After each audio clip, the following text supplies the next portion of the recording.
रामंतपुर railway station से बहुत सारे ट्रेन हर रोज आते जाते रहते हैं।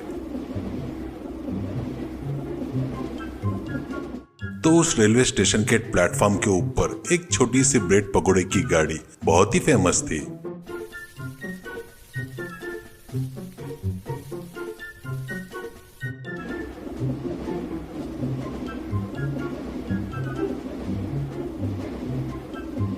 जिधर देखो उधर सभी लोग उसके खुशबू से पकोड़े की गाड़ी के आजू बाजू ही घूमते रहते हैं। असल में उस गाड़ी के मालिक का नाम शंकर था और शंकर उस गाड़ी का एक मालिक था। पर उस गाड़ी के पास ब्रेड पकोड़ा बनाने वाला राजू बोलकर एक व्यक्ति था।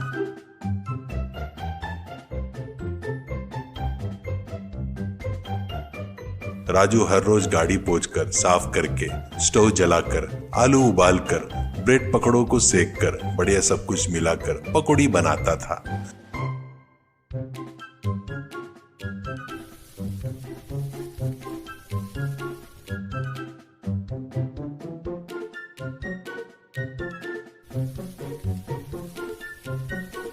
राजू बनाए सो ब्रेड पकौड़ी उस रेलवे स्टेशन के प्लेटफॉर्म के ऊपर बहुत ही फेमस था। शंकर रोज टाइम पर आकर राजू के पास से पैसे वसूल करके जाता था। ऐसे ही रहते हुए एक दिन प्लेटफॉर्म पर एक बोर्ड पर एक नोटिस दिखाई देता है। वो देखकर राजू डर जाता है और राजू अपने मन में, अरे ये क्या, रेलवे प्लेटफॉर्म के ऊपर खाना नहीं बनाना है क्या? तो फिर मैं यहाँ पर गाड़ी लगाकर ब्रेड पकोड़ा बना रहा हूँ ना, तो फिर शंकर भैया को ये बात अर्जेंट में बताना पड़ेगा करके सोचकर शंकर के पास दौड़ते हुए जाता है। तो शंकर एक कोने में बैठकर पेपर पढ़ते हुए आराम से, क्या है रे राजू, ब्रेड पकोड़ा बनाना छोड़कर यहाँ पर आया है? वैसे भी तुझे पता है ना, अपना ब्रेड पकोड़ा बोले तो यात्रियों को बहुत पसंद है करके, ऐसा कहता है। तो राजू, अरे वो बात नहीं है भैया, अपना प्लेटफॉर्म पर खाना नहीं बनाना बोलते वो बैन हो गया है, नोटिस लगाया है करके कहता है। वो सुनकर शंकर जोर से हंसता है और, अरे बयान क्या बयान, अपन पकाएंगे तो कौन रोकेगा? ऊपर से शंकर की गाड़ी है, राजू की गाड़ी नहीं है, समझ में आया क्या? जा अपना काम कर ले, ऐसा कहता है। राजू, अरे वो नहीं भैया, पुलिस आए तो मुझे ही पकड़ेंगे ना, वहाँ रहकर मैं ही पकोड़ा बनाता हूँ ना, ऐसा कहता है। शंकर का चेहरा वो बात सुनकर गुस्से में बदल जाता है और तुरंत शंकर, अरे क्यों रे, ज्यादा बात कर रहा है? पता नहीं क्या तू मेरे पास कॉन्ट्रैक्ट पर है, तू एक काम छोड़कर गया तो मुझे लाख रुपए भरकर देना होगा, भूल गया है क्या? ऐसा कहता है। वो बातें सुनकर ही राजू सिर झुका लेता है और चुपचाप वहां से चला जाता है।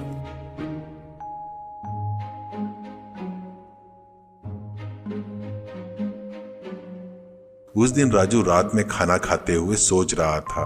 वो देखकर उसकी पत्नी सुशीला, ये क्या जी, इतने टेंशन में लग रहे हो? क्या हुआ जी, आज गिराइक बरोबर नहीं हुआ है क्या? ऐसा कहती है। तो राजू, वो बात नहीं है सुशीला, मैं बनाए सो ब्रेड पकोड़ा बोले तो यात्रियों को बहुत पसंद है, ये बात से मुझे बहुत खुशी होती है, पर ये काम गया तो अपन कैसे जिएंगे, ऐसा कहता है सुशीला। अरे ये क्या, इतने कांप रहे हो? शंकर भैया ने कुछ बोला है क्या? ऐसा कहती है। तो राजू, अरे वो नहीं रहे, रेलवे प्लेटफॉर्म पर खाना नहीं बनाना करके बयान है करके नोटिस लगाए, शंकर भैया को ये बात बताया, वो बिल्कुल भी ध्यान नहीं दिए, ऊपर से मैं काम छोड़कर गया तो लाख रुपए बांधना पड़ेगा करके कभी तो भी किया सो एग्रीमेंट याद दिला रहे मुझे। वो बात सुनकर सुशीला भी डर जाती है, पर अपने पति के सामने उस डर को नहीं दिखाते हुए सुशीला चुपचाप कुछ देर सोचकर बाद में अपने पति से, अरे बिल्कुल भी मत डरो, लाख रुपए वाली बात कब की बात है क्या?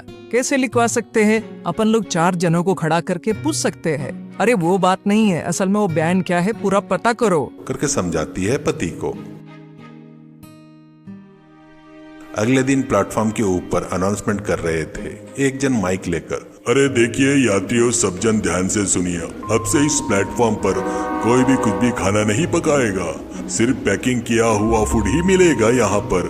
अगर किसी ने गाड़ी लगाए तो तुरंत निकाल दो, नहीं तो पुलिस स्टेशन जाना पड़ेगा, ये चेतावनी है करके बताकर चले गए। राजू के हाथ कांपने लगते हैं।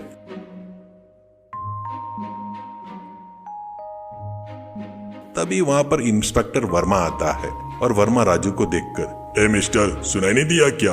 और ये गाड़ी लगाकर यहाँ पर है, खाली कर अर्जेंट में करके बोलता है। तो राजू कांपते हुए, सर वो बात नहीं है जी करके कुछ बताते वक्त शंकर बीच में आता है। और शंकर तुरंत इंस्पेक्टर से, देखिए इंस्पेक्टर साहब, वो सिर्फ वर्कर हैं। वो मेरी गाड़ी है, उसमें मैं ही ये सब कुछ बनवाता हूँ। मेरी गाड़ी में मिलने वाला ब्रेड पकौड़ा बोले तो यात्रियों को बहुत पसंद है करके कहता है। वो बातें सुनते ही इंस्पेक्टर, देखिए मिस्टर, तुमको रूल्स पता है ना, यहाँ पर खाना बनाना बैन है, कुछ दिनों से बता रहे हैं। अब और एक दिन भी यहाँ पर रहा तो तुझे जेल जाना पड़ेगा।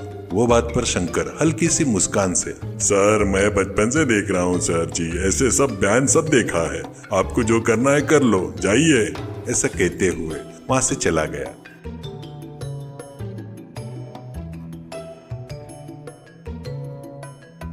राजू को क्या करना समझ में नहीं आकर चुपचाप रह गया। अगले दिन राजू शंकर के पास आता है तो शंकर राजू को देखकर, फिर से ये क्या है, काम छोड़कर बीच में आ गया, जल्दी से जा, तू ऐसे हर बात के लिए आते गया तो कितना नुकसान हो जाएगा कस्टमर के पास से अपने को, करके कहता है। तो राजू, भैया आप गुस्सा नहीं करेंगे तो एक बात बताऊंगा। वो क्या है बोले तो, इस ब्रेड पकोड़े को मैं घर में बना कर लाऊंगा, अपने गाड़ी पर रख कर बेचेंगे भैया, आपने को ऐसे झगड़े क्यों करना चाहिए, करके कहता है। तो शंकर गुस्से से, क्या करना है, तू मुझे सिखाता क्या, तू मेरे सामने बच्चा है, मुंह बंद करके तू अपना काम कर, नहीं तो वो ₹1,00,000 का ब्याज और ₹1,00,000 बांधना है, वो बात तू भूल गया है क्या, ऐसे कहता है। राजू दुखी होते हुए वहां से जाकर अपने काम में लग जाता है। इतने में पुलिस वाला आता है